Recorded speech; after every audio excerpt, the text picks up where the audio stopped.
केंद्रीय गृह मंत्री अमित शाह आज राजौरी जिले के डांगरी गांव का दौरा करेंगे। आतंकी हमले में पीड़ित परिवारों से वो मिलेंगे। वहीं पीड़ित परिवार को गृह मंत्री अमित शाह के दौरे से भी काफी उम्मीद है।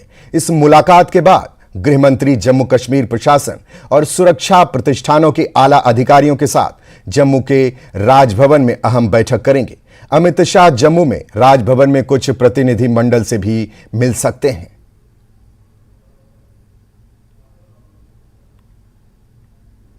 मिस्टर अमित शाह एक दिन के इम्पोर्टेंट दौरे पे जम्मू पहुंच रहे हैं। सबसे पहले जब जम्मू पहुंचेंगे तो सीधा राजौरी के डांगरी इलाके में डांगरी गांव में जाएंगे और उन फैमिली से मिलेंगे जिनके जो 7 मासूम लोग जो हैं वो आतंकवाद का शिकार हुए थे 1 जनवरी को। वो उनसे मिलेंगे। तकरीबन 11:15 के बजे वो वहां पे पहुंचेंगे। तकरीबन आधा घंटा पौना घंटा वो इनके साथ रहेंगे। इन फैमिलीज को सांत्वना बांधेंगे और उनको यकीन दिलाएंगे कि जो सरकार है वो इनके साथ है। तकरीबन वहां से वो जब निकलेंगे तो फिर राजभवन जो जम्मू का है वहां पे वो एक उच्च स्तरीय मीटिंग करेंगे जो तकरीबन 1 से 1.5 घंटे चलेगी। और इस मीटिंग में वो सिक्योरिटी के जो सिचुएशन है उसको रिव्यू करेंगे जो जम्मू कश्मीर में है। खासकर जो राजौरी में अटैक हुआ उसके बाद की जो सिक्योरिटी सिनेरियो पर वो डिस्कस करेंगे, रिव्यू लेंगे, फीडबैक लेंगे जो इंटेलिजेंस एजेंसीज हैं। और उसके साथ साथ बाकी इश्यूज पर जैसे डेवलपमेंट का इशू है और जितने और मुद्दे हैं जो पीएम पैकेज एम्प्लॉयज हैं, रिजर्व कैटेगरी एम्प्लॉयज हैं और जो डेली वेजर्स बार बार यहाँ पे प्रोटेस्ट कर रहे हैं, सड़कों पर हैं, उनकी बात भी होगी। और एक ओवरऑल रिव्यू मीटिंग हर एक इशू पर वो ले लेंगे। और सबकी नजरें अब इसी पर है कि जब डांगरी में वो आएंगे तो क्या भरोसा देंगे लोगों को, क्योंकि डांगरी में जब से ये नरसंहार हुआ उसके बाद वहां के लोग बदस्तूर जो राजौरी पुंछ बेल्ट के लोग हैं वो कह रहे हैं कि वीडीसीज को दोबारा से रिवाइव करना चाहिए। जो वीडीसी पहले डिफंक्ट पड़ी है उनको दोबारा से मुतहरिक करना चाहिए। उसके साथ साथ जो सिक्योरिटी सिनेरियो है उसको भी बीफ अप किया जाना चाहिए पूरे जम्मू कश्मीर में। जिस तरह से टारगेट किलिंग का सिलसिला शुरू हुआ तो उस पर वो क्या बोलते हैं उस पर सबकी नजरें रहेंगी। और जब वो यहाँ राजभवन में मीटिंग लेंगे तो वहां पे कौन सी चीजों का मंथन होगा, किन चीजों का मंथन होगा, क्या क्या इश्यूज वहां पे उठाए जाएंगे उस पर भी बात होगी। और बड़ा इंपॉर्टेंट दौरा है, सबकी नजरें इसी दौरे पर टिकी हैं। और ये जिस तरह मैंने कहा सिक्योरिटी के पॉइंट ऑफ व्यू से, पॉलिटिकल पॉइंट ऑफ व्यू से, डेवलपमेंट पॉइंट ऑफ व्यू से बहुत इंपॉर्टेंट दौरा रहना है, क्योंकि सबकी नजरें अमित शाह के इस 1 दिन के दौरे पर है। और जब राजभवन में वो मीटिंग लेंगे और उसके बाद वो वापस दिल्ली जाएंगे। और उसके बाद जो हमें कहा जा रहा है कि 27 जनवरी के बाद यहाँ राजनाथ सिंह डिफेंस मिनिस्टर और आर्मी चीफ वो दोबारा यहाँ राजौरी का दौरा करेंगे। और खास फोकस यही रहेगा कि वीडीसी को किस तरह से मजबूत करना है। सिक्योरिटी सिनेरियो जो खासकर बॉर्डर बेल्ट्स में है, पुंछ राजौरी के बॉर्डर बेल्ट्स में या बाकी बॉर्डर बेल्ट्स में जो चुनौतियां बढ़ गई है अब टारगेट किलिंग के बाद, और जो ड्रोन का भी एक बहुत बड़ा खतरा इंटरनेशनल बॉर्डर पे या लाइन ऑफ कंट्रोल पे बना हुआ पाकिस्तान की तरफ से, उसको किस तरह से निपटा जाए इस चीजों को। तो ये एक बड़ा इंपॉर्टेंट दौरा अमित शाह का भी होगा। और उसके बाद जो राजनाथ सिंह दौरा करेंगे वो भी एक इंपॉर्टेंट दौरा रहेगा। कैमरामैन आशु के साथ में समीर भट्ट, न्यूज 18 राजौरी। पीपल्स डेमोक्रेटिक पार्टी की अध्यक्ष और पूर्व मुख्यमंत्री महबूबा मुफ्ती ने लोहड़ी और मकर संक्रांति के अवसर पर लोगों को बधाई दी। एक संदेश में महबूबा मुफ्ती ने कहा कि लोहड़ी और मकर संक्रांति के शुभ अवसर पर आप लोगों को हार्दिक बधाई और शुभकामनाएं देती हूं और उनके लिए खुशी और समृद्धि की कामना करती हूं।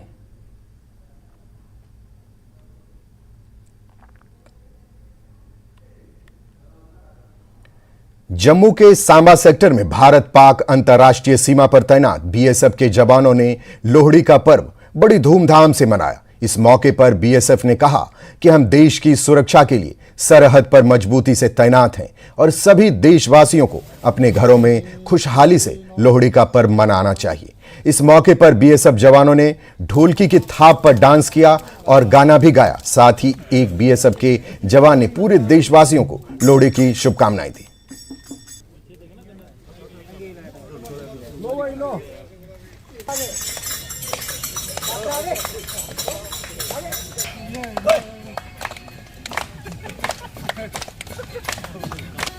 कैंप भी हमारे पूरे फैमिली की तरह ही है। घर की याद तो आती है, लेकिन जैसे कि यहाँ पे सब पूरा फैमिली है तो इतनी महसूस नहीं होता। बाकी हम पूरे देशवासियों को लोहड़ी की पूरी शुभकामनाएं देते हैं अपने पूरे कैंप की वो बीएसएफ की तरफ से। हम हर त्योहार में इनके साथ आके मनाते हैं, क्योंकि हम तो अपने घर में अपने बच्चों के साथ मनाते हैं और ये अपने बच्चों के से दूर हमारी रक्षा के लिए बॉर्डर पर खड़े हैं। तो इनको अपने घर की इतनी याद तो आती है, ऐसा नहीं है कि घर की याद नहीं आती है, फिर भी हम थोड़ा सा इनको सुकून महसूस हो कि हमारे साथ हमारे जो लोकल लोग हैं वो हमारे साथ खड़े हैं, हम अकेले नहीं हैं। इसलिए हम इनके साथ जो भी हर त्योहार जहाँ के मनाते हैं।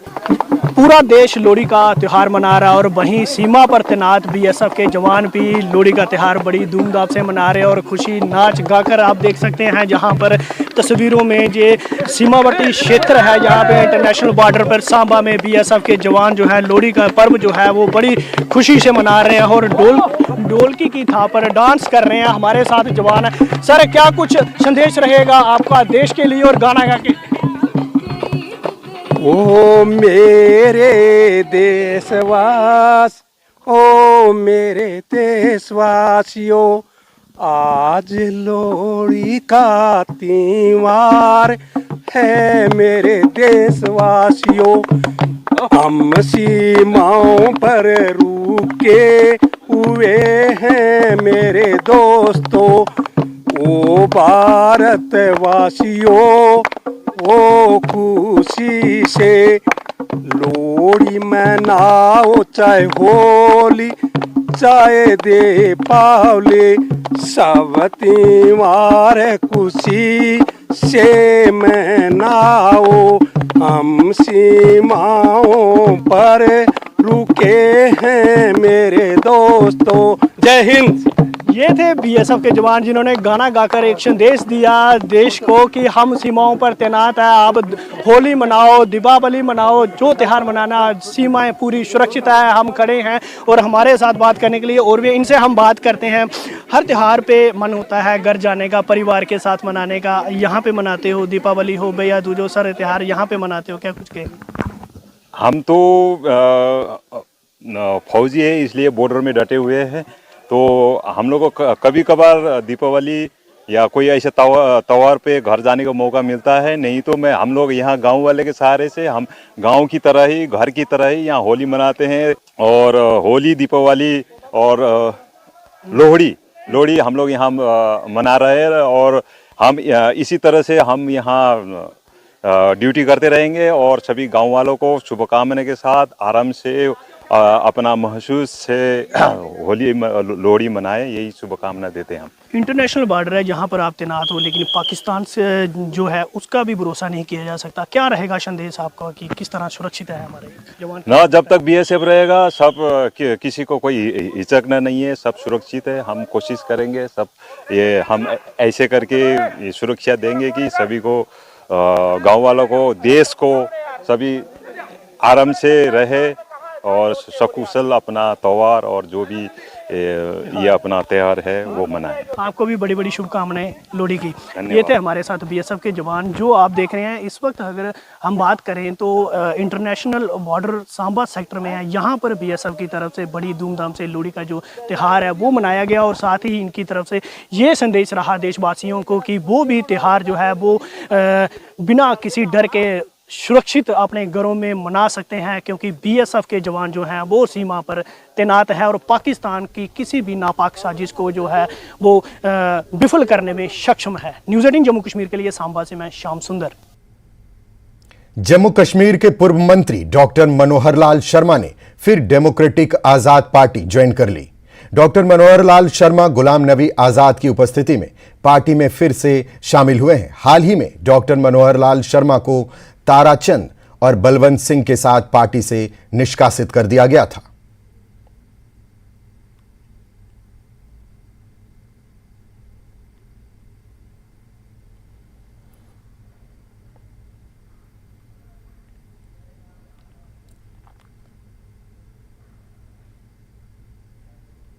राष्ट्रीय ग्रामीण आजीविका मिशन ने उम्मीद योजना के तहत कोनबल पामपोर में एक कस्टम हायरिंग सेंटर स्थापित किया है।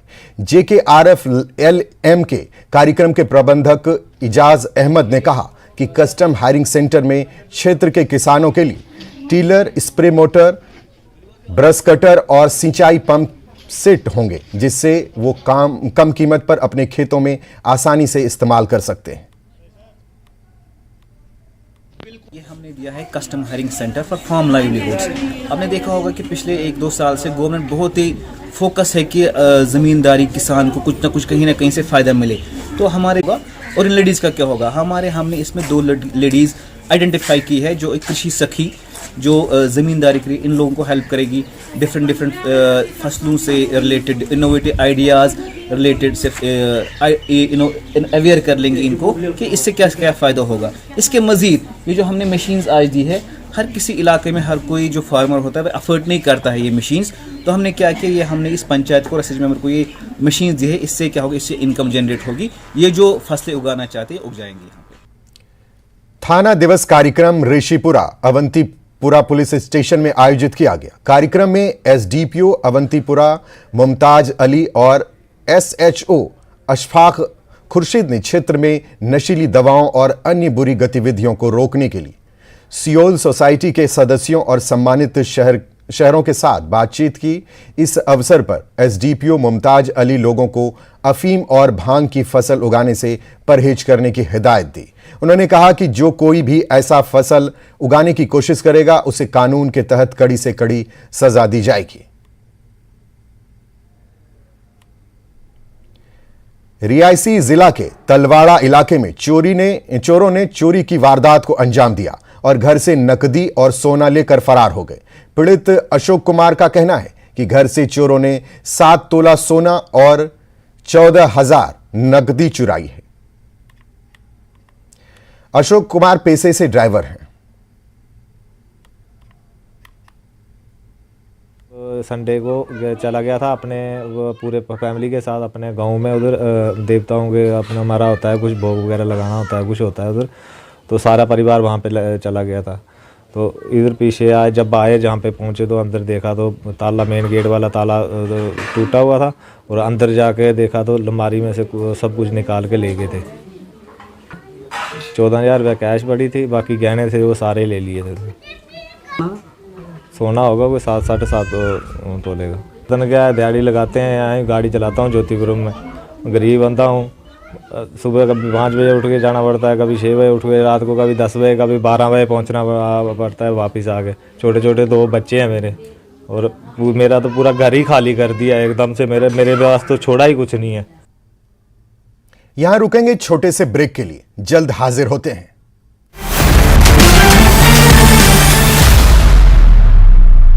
हेडलाइंस प्रेजेंटेड बाय पेट सफा आयुर्वेदिक चूर्ण। पेट सफा तो हर रोग दफा।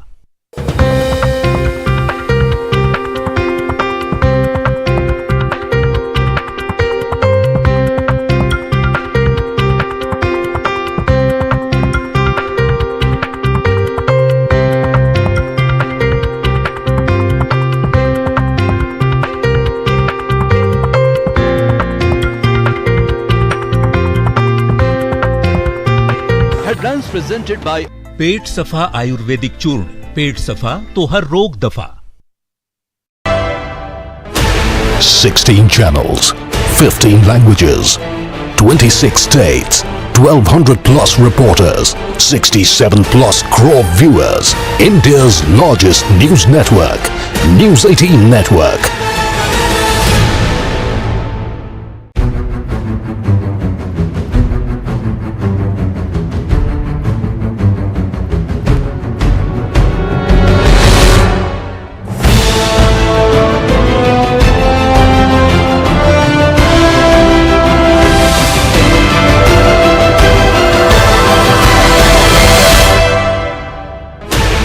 Sixteen channels, 15 languages, 26 states, 1,200 plus reporters, 67 plus crore viewers. India's largest news network, News 18. सफा आयुर्वेदिक चूर्ण।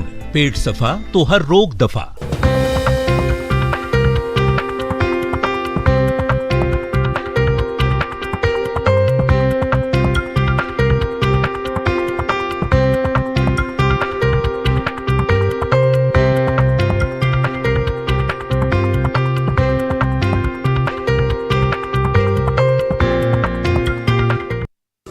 presented by पेट सफा आयुर्वेदिक चूर्ण, पेट सफा तो हर रोग दफा।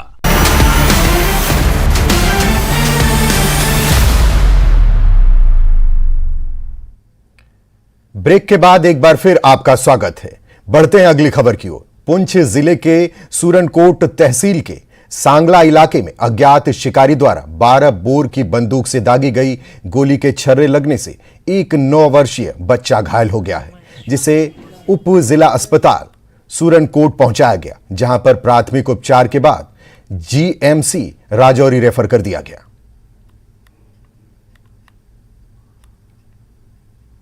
पे गए थे सुबह, तो वहाँ पे हम अभी पहुंचे थे उधर। कौन सी जार पे गए? टिप्पर जा रहे थे। वहाँ से कोई जैसे फायर की आवाज़ आई, तो वहाँ से चिंगारियाँ निकली, ये नीचे गिर गया। हमने उठाया इसको, तो उठाकर हमने देखा इसको छर्रे लगे हुए थे, खून आ रहा था। हमने उठाकर इसको नीचे घर लाया। कितनी बड़ी आवाज़ आई? आवाज़ बहुत आई थी। तो वहाँ को धुआं दिखा? धुआं शुआं कुछ नहीं था।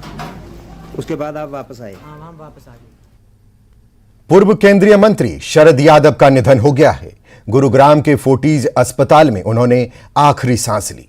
वो बीमार चल रहे थे। शरद यादव के निधन से पूरे राजनीतिक जगत में शोक की लहर दौड़ गई है। शरद यादव समाजवादी विचारधारा के नेता थे। उनके निधन से राजनीतिक जगत में शोक की लहर दौड़ गई है।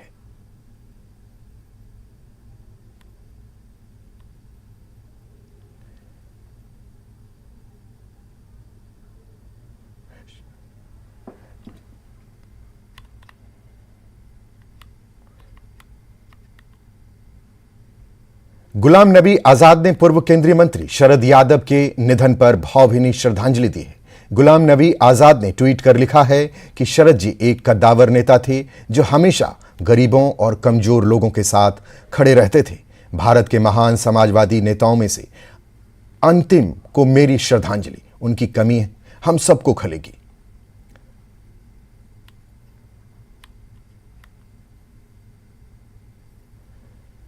जम्मू कश्मीर के जिला डोडा में जिला प्रशासन ने सड़क से बर्फ हटाने का काम शुरू कर दिया है। लोगों ने बताया कि सड़क पर बर्फ के कारण लोगों को काफी दिक्कतों का सामना करना पड़ता था। लोगों का कहना है कि प्रशासन काम में बहुत तेजी दिखा रहा है। भारत गांव में लोगों ने सड़क से बर्फ हटाने का काम शुरू करने पर जिला प्रशासन का शुक्रिया अदा किया। सबसे पहले हम डीसी साहब का शुक्रिया अदा करना चाहते हैं। हमने पहली बार देखा कि बर्फ पड़ी तो उठा ली, इस बार फिर पड़ी तो फिर उठा ली। तो हमें पहले बहुत दिक्कतें आती थी, हम हफ्ता बर्फ नहीं उठती थी। तो इस बार उठी, लोगों को परेशानी नहीं हुई। जैसे किसी ने सामान लेना है या कोई बीमार हो जाता है। हम एडमिनिस्ट्रेशन के बहुत आभारी हैं जो वक्तन फवक्तन यहाँ पे अपनी मशीनें बेच के हमारी रोड को क्लियर करवाते हैं, क्योंकि हमें बहुत दिक्कत आती है। यहाँ पे बीमार पड़ जाते हैं तो फिर हम उनको पहले खाट पे उठा के ले जाते थे, लेकिन अब अल्हम्दुलिल्लाह एडमिनिस्ट्रेशन का बहुत बड़ा शुक्र है। और जो ये मैकेनिकल डिवीज़न की मशीनें यहाँ पे बेचते हैं और रोड को क्लियर करवाते हैं। और आगे से भी हम इनसे अपील करते हैं कि हमेशा यहाँ के लिए तैनात रखा करें मशीनें। राष्ट्रीय युवा सप्ताह के सिलसिले में नेहरू युवा केंद्र की ओर से राजकीय महिला डिग्री कॉलेज अनंतनाग में एक समारोह का आयोजन किया गया। समारोह में एक्साइज टैक्सेशन अधिकारी दक्षिण कश्मीर हामिद गनाई, नेहरू युवा केंद्र के उप प्रमुख मोहम्मद खलील मीर, डीडीसी अनंतनाग सदस्य निसार अहमद सहित अन्य संबंधित लोग भी मौजूद रहे। इस अवसर पर स्वामी विवेकानंद को श्रद्धांजलि अर्पित की गई और राष्ट्र के प्रति उनकी सेवाओं को याद किया गया।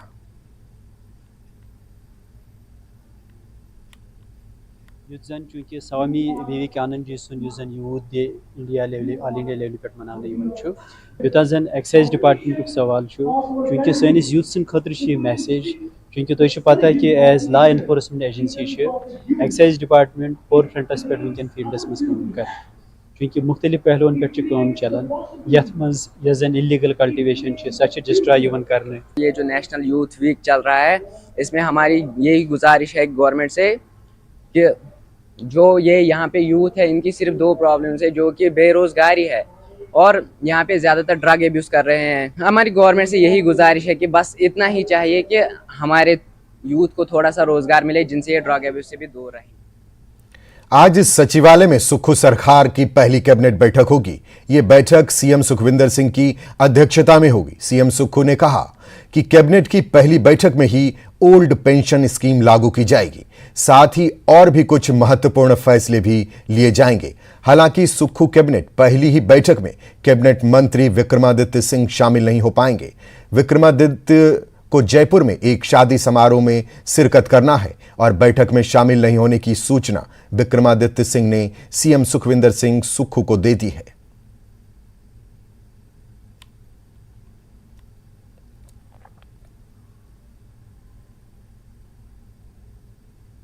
दीजिए, आपको और बता देंगे। 13 तारीख को हम पहली कैबिनेट करेंगे। ओपीएस आपने वायदा भी किया है? नहीं, हमने कहा है उसको हम पहली कैबिनेट में हमने ओपीएस लागू करने की बात की है। जो आप कह रहे हैं, निश्चित तौर पर ओपीएस को पहली कैबिनेट में हम लागू करेंगे। हिमाचल के कैबिनेट मंत्री विक्रमादित्य सिंह भी दिल्ली पहुंचे हैं। इस दौरान विक्रमादित्य सिंह कांग्रेस प्रदेश अध्यक्ष प्रतिभा सिंह के साथ राजीव शुक्ला से मुलाकात की। इस अवसर पर कैबिनेट मंत्री ने कहा कि जो विभाग उन्हें सौंपा गया है और जो जिम्मेदारी उन्हें मुख्यमंत्री ने दिया है, वो पूरी जिम्मेदारी के साथ उसे पूरा करेंगे। हिमाचल कैबिनेट के मंत्री विक्रमादित्य सिंह हमारे साथ बातचीत करने के लिए मौजूद हैं। पीडब्ल्यूडी, स्पोर्ट्स और युवा सेवा मंत्रालय से आपको नवाजा गया है। बड़ी जिम्मेदारी रहेगी। युवाओं के लिए क्या कुछ करेंगे, क्योंकि युवा काफ़ी उम्मीद की नज़रों से आपको देख रहे हैं कि विक्रमादित्य एक युवा नेता है, हमारे लिए बहुत कुछ करने वाले हैं। नहीं, निश्चित तौर से करेंगे, पूरी मजबूती के साथ करेंगे। जो जिम्मेवारी मुख्यमंत्री जी ने दी है उसको पूरी श्रद्धा के साथ निभाएंगे। PWD department is one of the most prestigious department और इसमें जितने ऑनगोइंग वर्क्स है, चाहे सड़कों का निर्माण हो रहा है, चाहे कई भवनों का निर्माण हो रहा है, ऑनगोइंग अलग अलग हेड्स के माध्यम से हो रहा है, पीएमजेएसवाई के माध्यम से हो रहा है, नाबार्ड के माध्यम से हो रहा है, उसको हम रिव्यू करेंगे, एक्सपर्टाइट करने की कोशिश करेंगे। और खास करके जो हमारे दूर दराज के इलाके हैं, जनजातीय क्षेत्र है, वहां पे जल्द से जल्द कार्य शुरू हो, जो लंबित पड़े हुए हैं उसके लिए प्रयास करेंगे। केंद्र सरकार से मैं मिलूंगा, जो हमारे रोड सरफेस ट्रांसपोर्ट मिनिस्टर है श्री नितिन गडकरी जी, उनका आशीर्वाद लेंगे, उनसे भी हम बजट के लिए निवेदन करेंगे। और वैसे ही स्पोर्ट्स डिपार्टमेंट भी एक बहुत महत्वपूर्ण डिपार्टमेंट है और जिस तरीके से हम उसको नशे से जोड़ के भी देखना चाहते हैं। आज प्रदेश के युवा नशे के कारोबार में बढ़ता जा रहा है, उसको कम करने के लिए स्पोर्टिंग एक्टिविटीज़ प्रदेश के अंदर बढ़ाने की आवश्यकता है। चाहे वॉलीबॉल है, क्रिकेट है, आपका कबड्डी है, ये ऐसी गेम्स है। आज आप देखेंगे कबड्डी एक बहुत बड़ा स्तर पे रूरल क्षेत्रों में खेला जा रहा है। राजीव शुक्ला जी से आपने मुलाकात की है, अभी भी 3 मंत्री बचे हुए हैं। ऐसे में सवाल ये है कि क्या जो आप लोगों की तरफ से, क्योंकि ऐसा नहीं है कि आप लोगों की टीम बटी हुई है, मगर सब चाह रहे हैं कि हमारे जो विधायक जीते हैं उनको ये मंत्रिमंडल मिला जाए। एक पत्र भी बीते दिन सुर्खियों में था, काफी वायरल था कि मुकेश अग्निहोत्री ने पत्र लिखकर अपने 3 विधायकों को मंत्री बनाने की बात की है। ऐसे में क्या कहेंगे, जो आपके साथ के लोग हैं वो भी राह देख रहे हैं? देखिए, हमारे लिए तो सारे बराबर है, सब बराबर है, एक टीम है। और अभी शुक्ला जी ने भी ये बात कही है कि मुख्यमंत्री और उप मुख्यमंत्री हमीरपुर जिला से बनाए गए हैं, इसीलिए पहाड़ी क्षेत्र को तवज्जो देने के लिए 3 मंत्री जो है वो जिला शिमला से बनाए गए हैं। और आने वाले समय में कांगड़ा को भी रिप्रेजेंटेशन मिलनी है, वैसे मिली है मगर और मिलनी है, और चाहे हमारा मंडी संसदीय क्षेत्र है वहां पर भी मिलनी है। तो ये वैसे भी मेरा अधिकार क्षेत्र नहीं है, ये मुख्यमंत्री जी इसको तय करेंगे और पार्टी हाईकमांड इसको तय करेगा कि कौन अगले जो हमारे कैबिनेट में छूटे हैं। मगर मुझे विश्वास है कि पार्टी नेतृत्व जो है वो सही फैसला लेगा और एक समन्वय और एक तालमेल पूरे प्रदेश के लोगों में और वहां की लीडरशिप में बिठाएगा, ताकि हर एरिया को ड्यू रिप्रेजेंटेशन जो है वो कैबिनेट में मिल सके। कल कैबिनेट की बैठक है, आप नहीं रहेंगे, ऑनलाइन जुड़ेंगे, पहले वादे पूरे करने हैं, कल सबकी नजर रहेगी। ओपीएस को लेकर बड़ा फरमान आपकी सरकार जारी करने वाली है। हाँ बिल्कुल, मुख्यमंत्री जी उसके लिए पूरी तरीके से तैयार है। लगातार उन्होंने वित्त मंत्रालय के जो हमारे अधिकारी है, आला अधिकारी है, उनके साथ बैठक करी है, कैसे इसको पूरा करना है उसके ऊपर बात करी है। तो हमें विश्वास है कि पहला चुनावी वादा है वो पूरा होगा और आने वाले समय में चरणबद्ध तरीके से हर चीज को हम पूरा करेंगे और हिमाचल को देश का सर्वश्रेष्ठ प्रदेश बनाने में अपना पूरा योगदान देंगे। धन्यवाद बातचीत करने के लिए। तो ये थे विक्रमादित्य सिंह, कैबिनेट मिनिस्टर, साफ तौर पर दिल्ली पहुंचे हुए हैं और पूरी तरीके से आश्वस्त हैं कि पहली कैबिनेट में हम हिमाचल की जनता द्वारा किए गए तमाम वादों को पूरा करेंगे। नई दिल्ली से कैमरामैन संजीव वर्मा के साथ मैं रवि मिश्रा, न्यूज़ 18। सुक्खू सरकार में मंत्रियों को विभाग आवंटित कर दिए गए हैं, जिसमें उप मुख्यमंत्री मुकेश अग्निहोत्री को जल शक्ति विभाग, परिवहन और भाषा, कला एवं सांस्कृतिक विभाग का जिम्मा सौंपा गया है। वहीं कर्नल धनीराम शांडिल्य को स्वास्थ्य एवं परिवार कल्याण विभाग, सामाजिक न्याय एवं अधिकारिता विभाग और श्रम एवं रोजगार विभाग का दायित्व दिया गया है और कृषि और पशुपालन विभाग के चंद्र कुमार मंत्री होंगे। इसके अलावा हर्षवर्धन चौहान को उद्योग, संसदीय कार्य और आयुष विभाग, जबकि रोहित ठाकुर को उच्च शिक्षा, तकनीकी शिक्षा विभाग, वोकेशनल और इंडस्ट्रियल ट्रेनिंग का जिम्मा सौंपा गया है। वहीं जगत सिंह नेगी को राजस्व, बागवानी और जनजातीय विकास विभाग और अनिरुद्ध सिंह को पंचायती राज और ग्रामीण विकास मंत्री का जिम्मा सौंपा गया है। इसके बाद विक्रमादित्य सिंह को सबसे बड़े विभाग का जिम्मा मिला है, जिसमें विक्रमादित्य सिंह पीडब्ल्यूडी मिनिस्टर, युवा सेवा और खेल विभाग संभालेंगे। और सबसे बड़ी बात यह है कि जो विभाग किसी को आवंटित नहीं हुए हैं, उनको मुख्यमंत्री सुक्खू देखेंगे।